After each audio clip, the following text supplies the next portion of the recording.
मैं हूं विनय बोराना और आप देख रहे हैं आपका अपना चैनल हिंद बाग टीवी। आज हम बात कर रहे हैं अमेरिका की। अमेरिका बेचारा बहुत दुखी है, उसकी दाल कहीं गल नहीं रही है।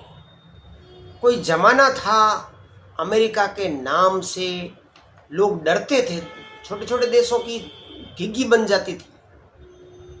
वियतनाम युद्ध हो, फॉकलैंड का युद्ध हो, साउथ अमेरिका का युद्ध हो, इराक का युद्ध हो, कहाँ कहाँ ये पंगे नहीं डालता है, कहाँ कहाँ अपनी टांगे नहीं डालता है। यूक्रेन का युद्ध हो, अमेरिका हर युद्ध में अपनी टांग डालता है। ऐसा लगता है कि अमेरिकन लोगों के ब्लड में युद्ध का उन्माद हमेशा रहता है। वो हिंसा के बगैर जी नहीं सकते।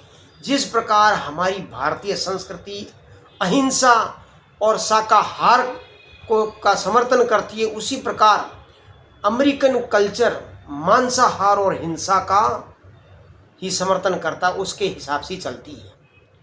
कमज़ोर लोगों के लिए अमेरिका में कोई जगह नहीं है। आज अमेरिका हैरान परेशान होने का कारण ये है कि इसने अपनी टांग ये खाड़ी देश के बीच ईरान में फंसा दी। ईरान बरसों से अमेरिका के खिलाफ युद्ध की तैयारी कर रहा है।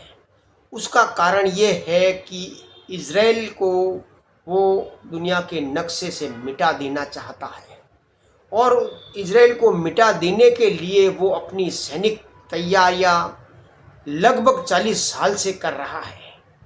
और समय के साथ साथ जो परिवर्तन हुआ है, जो आविष्कार हुआ है लड़ाई में, युद्धों में और हथियारों में, उनका वो एक्सपेरिमेंट करता रहा है।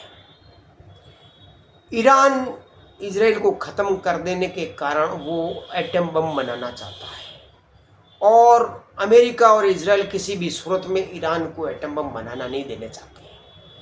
कारण साफ है, और ईरान भी कोई चीज़ छुपाना नहीं चाहता है। एटम बम का इस्तेमाल वो अमेरिका और इज़राइल के देशों के खिलाफ ही करेगा। इस्लाम का झंडा बुलंद करने के लिए कुरान में लिखा है कि यहूदियों को ख़त्म कर दो, काफिरों को ख़त्म कर दो। तो कुरान की किताब के अनुसार ही ईरान चलता है।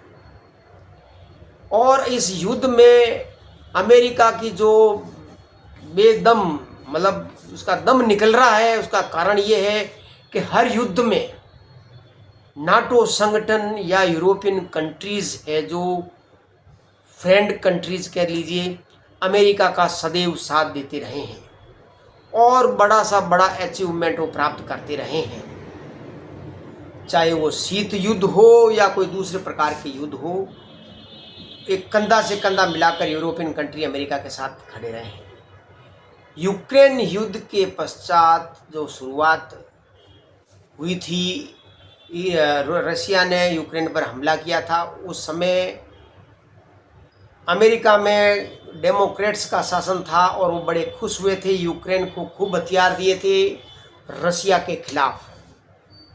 यूक्रेन ने सीना तान कर खड़ा हुआ। वो जोकर जो कि कॉमेडियन है, पूरा देश समाप्त हो चुका है यूक्रेन का, लेकिन अमेरिकन हथियारों के बूते वो रूस से भिड़ा हुआ है। ये बात रूस की है, लेकिन अब बात हम ईरान और अमेरिका की कर रहे हैं।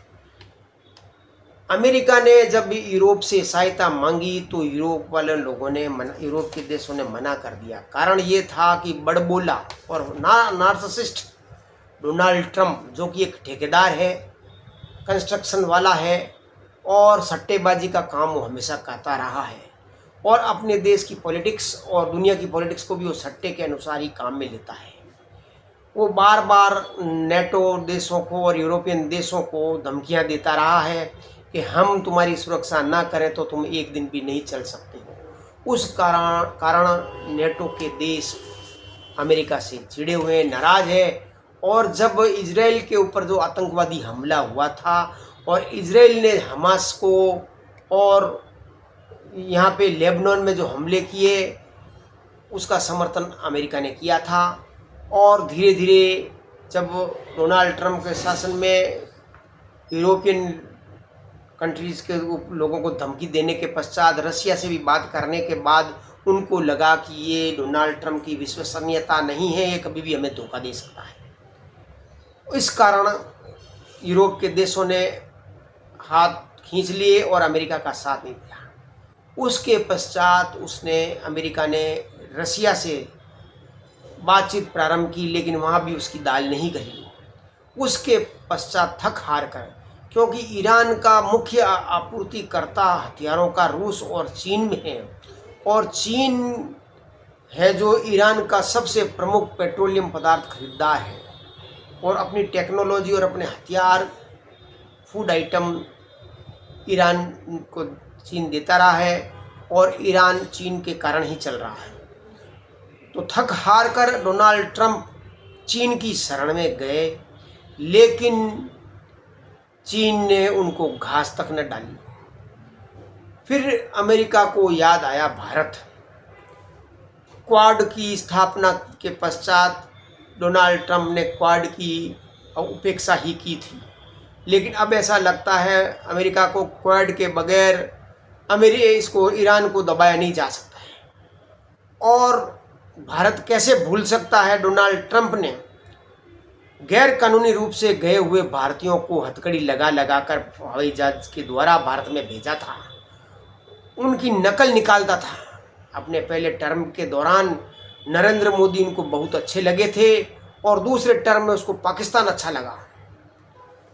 पाकिस्तान अच्छा इसलिए लगा कि उसको दलाल बनाना था, उसका संदेश वाहक था जो ईरान और रसिया को संदेश या चीन को संदेश भेज सके।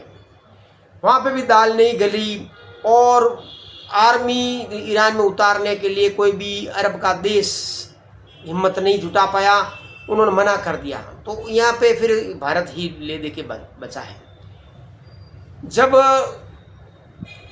बड़े देश जैसे चीन हुआ, रसिया हुआ, अमेरिका हुआ, किसी देश के साथ कोई संधि करने जाते हैं या कोई काम करने जाते हैं, उनके खिलाफ एक ऐसा काम करते हैं जिससे कि वो सामने वाला दबाव में आ जाए। अभी भारत से बातचीत शुरू हुई थी तो अमेरिका के विदेश मंत्री मार्को रूबियो कोलकाता पहुंच गए।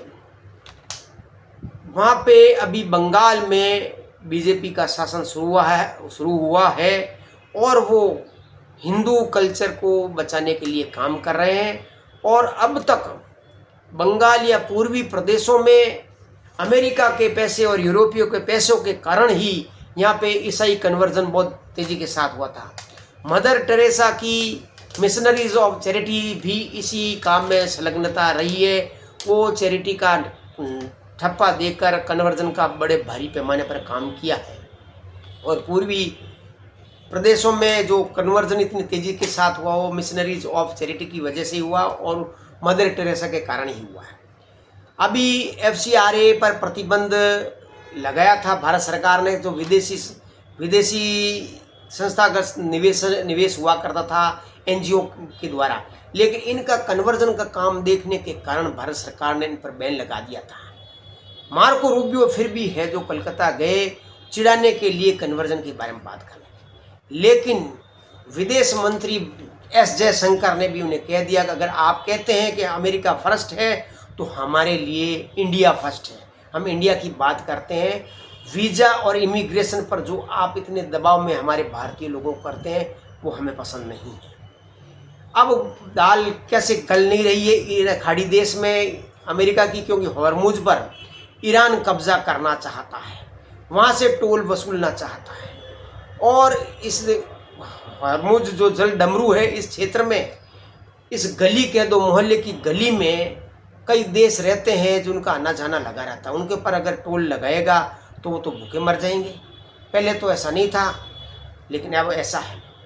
अमेरिका से वो कहता है कि हॉर्मुज पर उसका कब्जा होना चाहिए।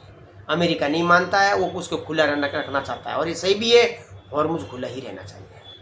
जिस प्रकार अमेरिका एटम बम से संवर्धित यूरेनियम के लिए अपनी बात कर रहा है, अमेरिका उसको पूरी की पूरी लेना चाहता है, जो ईरान देना नहीं चाहता है। ईरान पर अमेरिका ने जो हमला किया तो ईरान चाहता है कि अमेरिका उसका युद्ध का हर्जाना दे, जो कि उसने मना कर दिया है। और लगभग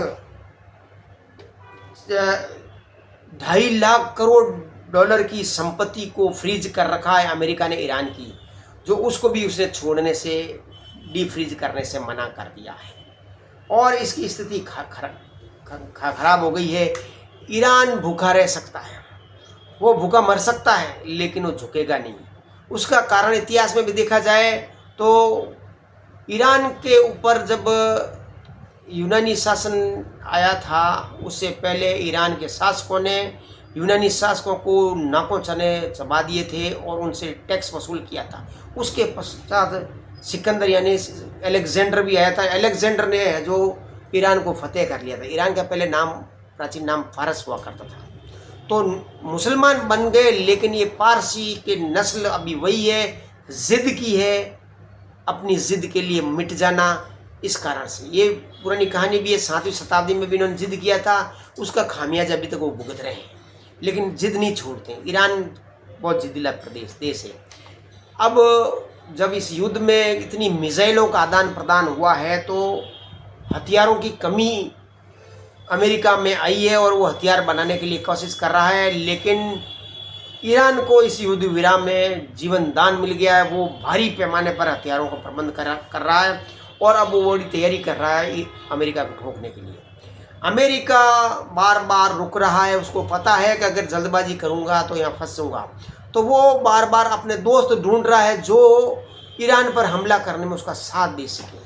इंडिया को भी इसी तरह से कोशिश कर रहा है, लेकिन इंडिया कभी भी ईरान के ऊपर हमला करने के लिए नहीं कहेगा, साथ दे सकता है। और रूस पर तेल नहीं लेने का जो अमेरिका दबाव डालता है, तो एस जयशंकर ने कहा किसी भी सूरत में भारतीय हितों को नुकसान किए बगैर रूस से तेल लेना जारी रखा जाएगा। अमेरिका की दाल इंडिया में भी नहीं गल रही है। वो बार बार कह रहे हैं कि नरेंद्र मोदी का मैं फ़ैन हूँ, नरेंद्र मोदी मेरे बहुत अच्छे दोस्त हैं। जब सेकंड राउंड अप हुआ था तो नरेंद्र मोदी की बहुत आलोचना कर रहे थे कि नरेंद्र मोदी झुक नहीं रहे थे। अभी भी नरेंद्र मोदी झुक नहीं रहे, तो किसी भी प्रकार से वो ईरान और खाड़ी युद्ध में इंडिया को घुसेड़ने की कोशिश कर रहे हैं। जिस प्रकार सेकंड वर्ल्ड वॉर हुआ या फर्स्ट वर्ल्ड वॉर में अंग्रेज़ों ने भारतीयों को घुसेड़ा था, उसी प्रकार अमेरिका ये कोशिश कर रहा है। उसको सफलता नहीं मिलेगी। और हाँ, हो सकता है कि अमेरिका इस युद्ध में फंसे नहीं और एटम बम का इस्तेमाल कर सकता है। उसे कीचड़ में अगर घुसना आता है तो निकलना भी आता है। हमें पता है अमेरिका विश्व विजेता है, शक्तिशाली है, वो निकल लेगा। बात सही और गलत की नहीं है, पावर की है। पावर अमेरिका के पास है, इंडिया के पास भी पावर है, भारतीय लोगों की शक्ति का। वो दबेंगे नहीं अमेरिका से। जय हिंद।